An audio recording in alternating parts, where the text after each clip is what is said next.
So Brenda was here doing some things yesterday at LBC, and she's very graciously consented to speak to us today. She's in some classes as well today, so you may have met her or will meet her in some classes. So let's give a welcome to Brenda Yoder.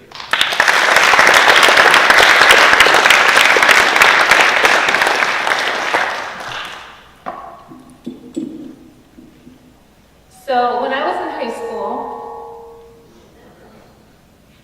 in high school, actually it started in about 8th grade, I had a mental illness.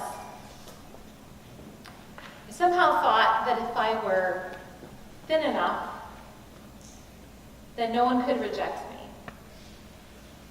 It was really what I thought, it was really what I believed. And I spent all of my adolescent years, from when I was 14 until my early 20s, always striving to somehow be perfect, to somehow protect myself from rejection, from facing everything that I thought I hated about myself, that I could protect myself. If I was thin enough, then at least no one could reject me based on that. I don't know about you. I don't know if you are sitting there as 14, as 16, or as 18 in your high school experience with pain that you're trying to protect. Perhaps it's something similar like mine, kind of this distorted thinking that is wrapped up in something you somehow perceive about yourself is wrong, something has to be fixed. I truly loathed myself. Now, I'm a writer, and I know that that is a really strong word, loathe. You loathe something, means that you really hate it. You don't want to look at it. And yet, that's how I really spent all of my high school career into college. And I don't know, perhaps your story is a little bit different. Perhaps your thing about yourself that you tried to hide because it's painful, perhaps it's anxiety. Perhaps it's depression. Perhaps it's just this pain that you carry with you that perhaps you had no control over. But what I do want to tell you today is that I can tell you a lot of memories from my high school experience that is wrapped up in pain. But I can also tell you the reality from healing from that pain is my relationship with God through His Son, Jesus Christ. And it's the power of His Word that actually started bringing healing in my life. And I want you to know what's really, really important about my story and why I'm sharing part of my story with your story is that I'm here. It's really important that you know that I'm here. Because when I was your age, I can specifically remember I was probably 16, and I just remember wanting the pain to end. In fact, I got into my closet on the red shag carpet, because I lived back in the day when we had red shag carpet, and I crawled into my closet, and I remember turning off all the lights in my room. I remember locking the door, and I just wanted it all to go away. And I just asked God, just open up the floor and let me fall in. Just let it all go away. Because I was master at hiding it. So I was anorexic, but then I was also bulimic for the majority of the time, because while I wanted to heal from anorexia, I went from a very smaller size, smaller than I am now, all the way down to 88 pounds my 8th grade year. And so in order to overcome that, that meant that I had to eat food, and food was also something that I hated. I had a love-hate relationship with food. I still do, but I know how to deal with it. And so I started eating, but I realized I couldn't handle it. The thought of gaining weight was so terrifying to me. So I became bulimic. And I was bulimic until I was probably about 23, when I had my first child and realized that I didn't really want to take that into my adult life. And I really had to deal with it. But I was a master at hiding things. You see, my parents, and you live in a small community, I don't know, y'all live here in Kelowna, I'm thinking it's kind of a similar community, where if you have something that's not quite right, and people know about it, then you kind of feel like everyone knows about it. Do you ever feel that way? I did. I felt like I was the eating disorder girl. And it became my identity. But I also faked it a lot. I faked that everything was okay. My parents thought really that I had overcome it for about 2 years in high school. My sophomore year and my junior year, for 2 years, they had no idea. They had no idea the hell that I lived in. And yet every day, it took all of my energy to put on the facade that everything was fine. I was a cheerleader. I ended up having a boyfriend who was a basketball player, looked like the American dream. But inside, I was dying inside. But I was very good at hiding it. And I don't know about you, but when you try to hide your pain, it's exhausting. But what I want you to know is that I'm here. And you're here. And if I would have given up on myself, if I would have given up on my story, then I would not be here. Or I would not be here and I would not be healthy. So I can proudly say to you that at this point in my life, I have fought really, really hard to remain healthy. Not perfect. I'm not perfect. Neither are you. And that's an exciting truth. Because healing for me started when I was about 25. And I was taking care of the food issue. I had that kind of under control. But sometimes those pieces are the pieces, they're the symptoms of the pain. And I was about 25 years old, and I had a 1-year-old, I had a baby, and I think I was pregnant at the time, I don't know, kind of fuzzy. But what I do remember is that I was a young mom, and I had come home from church one day feeling like I always felt most of the time, which was I always do something wrong.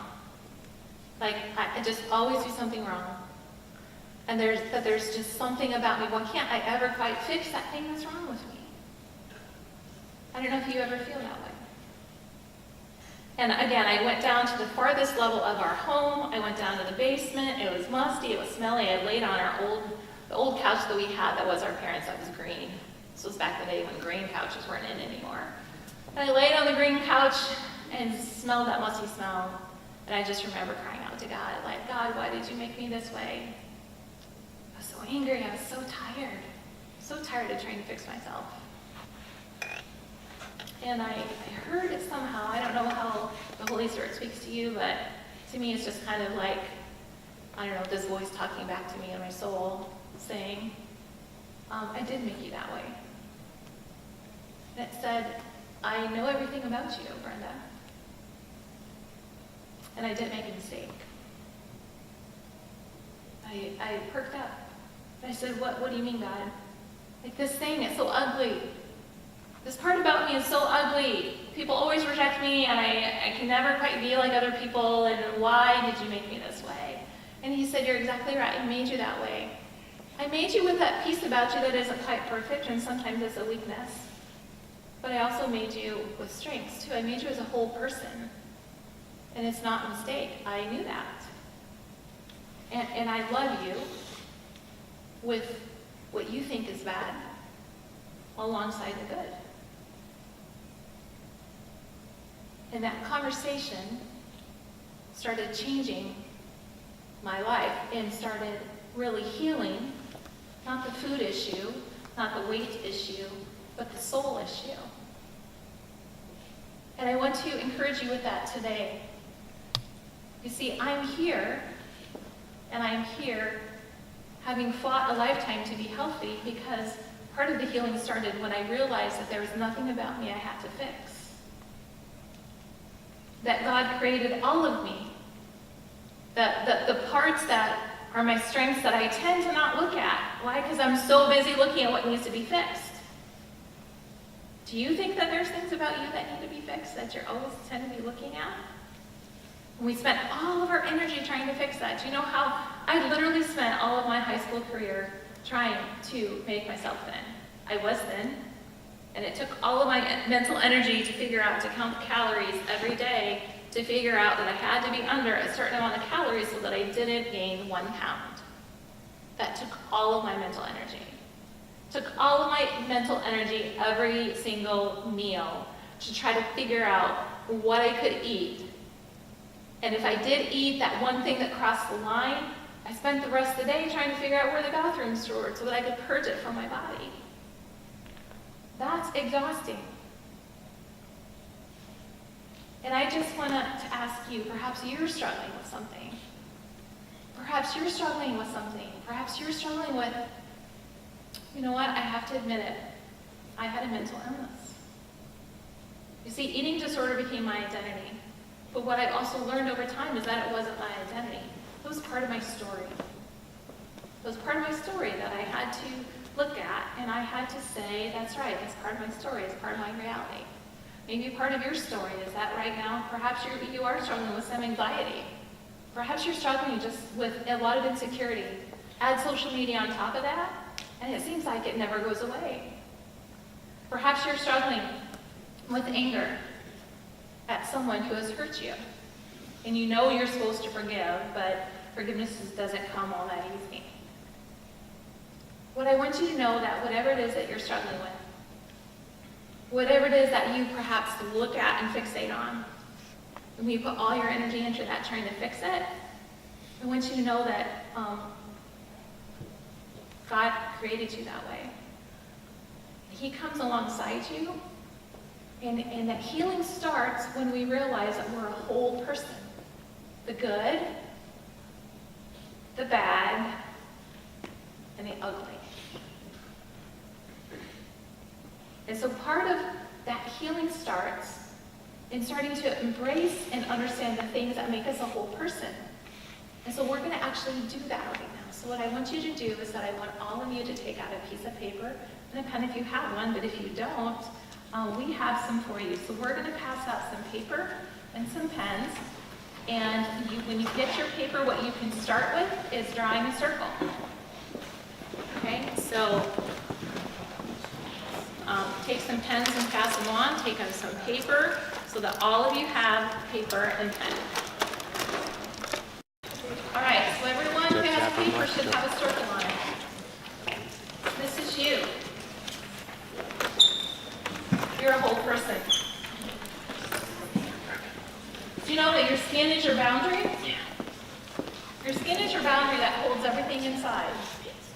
And your boundary is different from every other person. So you're a whole person. And your whole person is created out of two different parts. It's created with your strengths. And we're going to redefine this term of weakness. See, for most of my life, I thought my words were my weakness. I thought I always said the wrong thing. Being short was always my weakness. Still is, I can't reach certain things. My kids are really tall. But God's word says in 2 Corinthians 12:9 that we all have weakness, but that Christ comes to our weakness. And it's through his power, it makes it our strength. You see, my words now are my income. I use my words now to speak. I use my words to help people through counseling. I use my words through writing. But for the majority of my life, I thought my words were my downfall. I always got myself in trouble. It was the one thing about me that I just needed to fix, in addition to not being thin, to not being pretty, to not being just how other people are. But I came across a book by Ken Gibson that he titled Our Weaknesses, Lesser Strengths. And even at a midlife age, when I realized that a lesser strength is actually something not to loathe. A lesser strength is just that. It's part of me, part of you, that isn't quite as strong as your strong parts. So we're going to identify here for a couple of minutes. We're going to identify your lesser strengths and your strength. Yes, this crazy lady down here is really trying to encourage you about things that are real in life to help you become a healthier person by identifying your lesser strengths. You know why? Because when we accept ourselves, when we truly embrace who we are as a whole person, our strengths and our lesser strengths, we know what to do with them. And we can say it is good. When you were born as a teeny tiny baby and you came out of your mother's womb, you know that she was so excited. She was elated. God was elated. When he created you, he didn't say, oh my word, I really made a mistake with that one. I want to take it back. No, he said to you, it is good. Isaiah 43 says that all are created for God's glory. But he created us as a whole person with nothing to fix. Just with things to be whole. So this is what I want you to do. I want you to write down your strengths. I want you to write down at least 5 things about you that are your strengths. Yes, you really are to do this, and you're to come up with 5. That's your assignment. Come up with the things that you're good at. Come up with the things about you and your character that are noteworthy. Perhaps you're kind. Perhaps you're creative. Perhaps you're a gamer and you do really, really well at a particular game that you just love. That's your strength. Do we do this inside the circle? Yes, inside the circle, thank you. This is inside the circle to represent you as a whole person. If you made a really small circle, that's okay, this is not graded, so we're going to be flexible. Write down at least 5.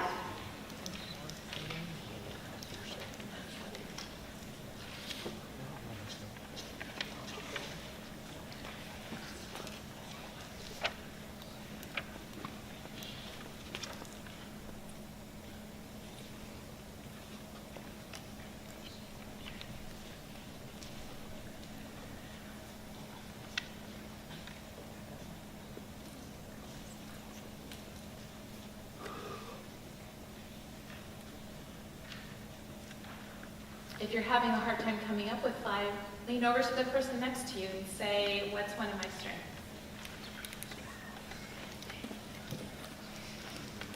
Perhaps you're an encourager. Perhaps you're an analytical thinker. A lot of our strengths people never see.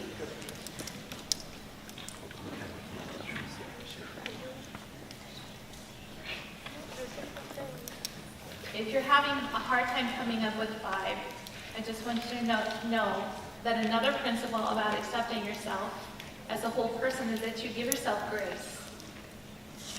You give yourself grace, which means, you know what, this is really a hard activity for me. I can barely write down 1.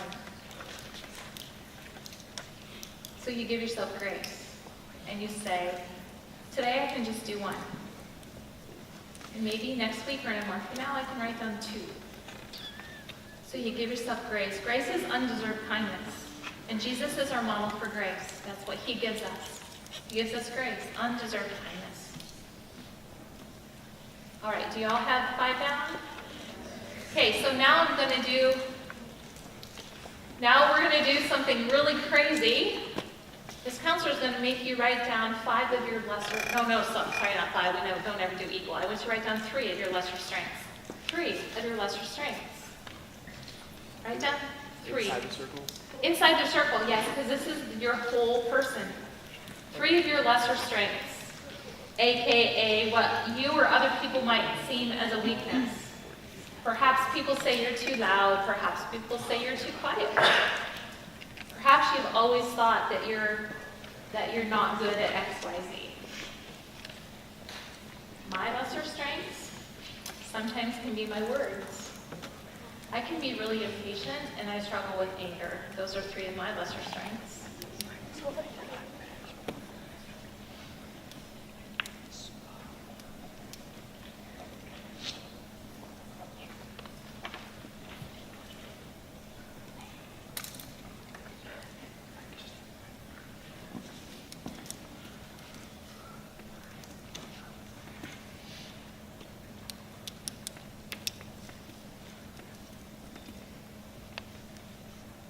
once you have those 3 written down, and we're not going to take as much time because most of us readily write that down. You could like have a list of 10, but we're just capping it off at 3 because I want you to understand that part of how you live healthy for a lifetime, and especially as adolescent right now, some of you may be having all the energy that it takes just to come to school every day, to show up, and to walk through the day. I get that. And so what I want you to know is that part of accepting yourself as a whole person is truly accepting that this is how God made you and that it is good. I understand that you're studying Romans chapter 12, verses 1 and 2, all the way through 6. Do not be conformed any longer to the patterns of the world, but be transformed by the renewing of your mind. That you can present yourselves as a living sacrifice, holy and pleasing to God, that is an acceptable worship. Do you know that your body, your soul, your spirit, just the way you are today, that's acceptable to God? There's nothing about you that you have to fix in order to be accepted by God. If you don't hear anything from me this morning, then I want you to hear that. Because that is truly what the breakthrough was for me. The breakthrough was when I really realized that God accepted me the way I was. He knew what my weaknesses were. He knew what my lesser strengths were. And then he started telling me to focus on my strengths. You see, if you can shift, if I were at 14, at 16, at 17, at 18, at 20, at 21, would have focused more on my strengths and said, you know what, you're right. I can be rather impulsive. I can have a temper if I don't keep it under control. If I would have focused less on that and just started focusing on my strengths, of being an encourager, of really accepting the parts about me that were different from others, but that were my strength, I would have saved a lot of my emotional and my mental and my physical energy, and been healthier much earlier. I want you to know that at your stage of life, especially with social media, it can feel like the stage of your life is everything, and that you can't really see beyond tomorrow, let alone next year.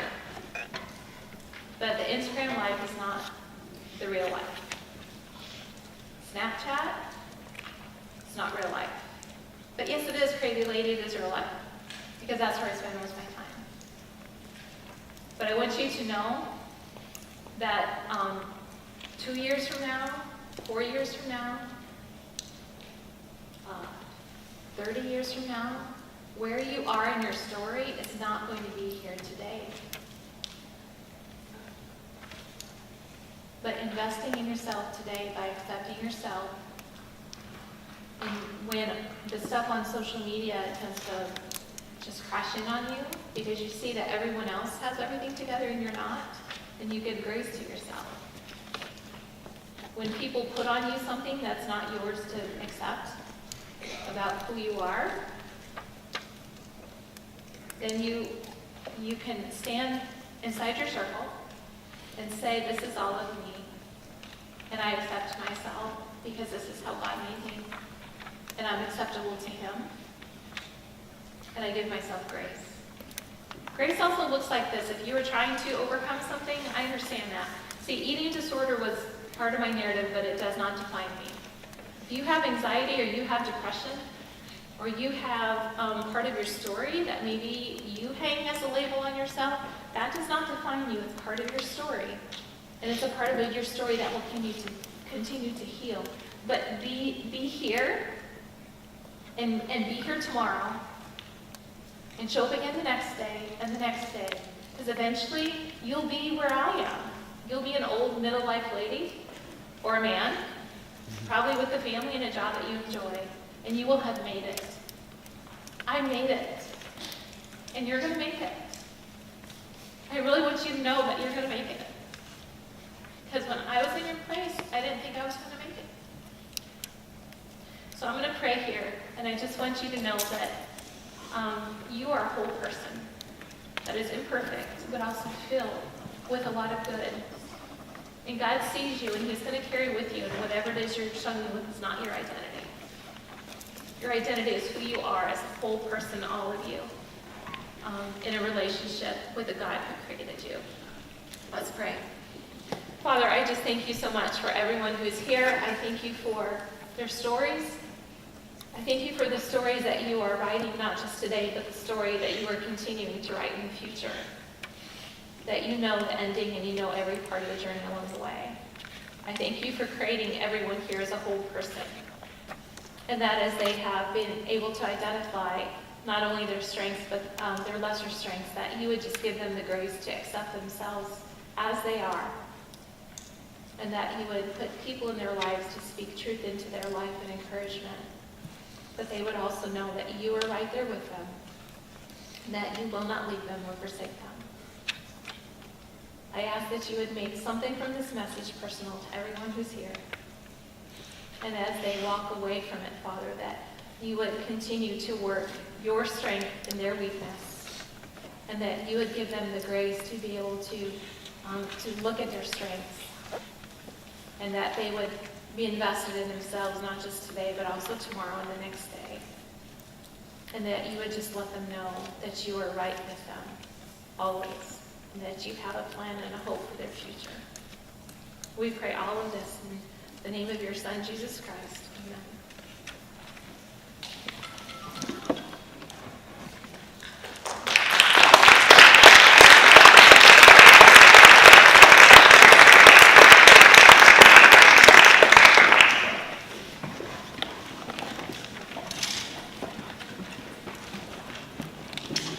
Thank you, Brenda, for sharing with us today. I'd like for us to, and maybe Candy, you can get a shot of this. I'd like for us to just hold those up like this. Get a shot of that beautiful picture of you guys. Great, hold it up. Got to do the social media piece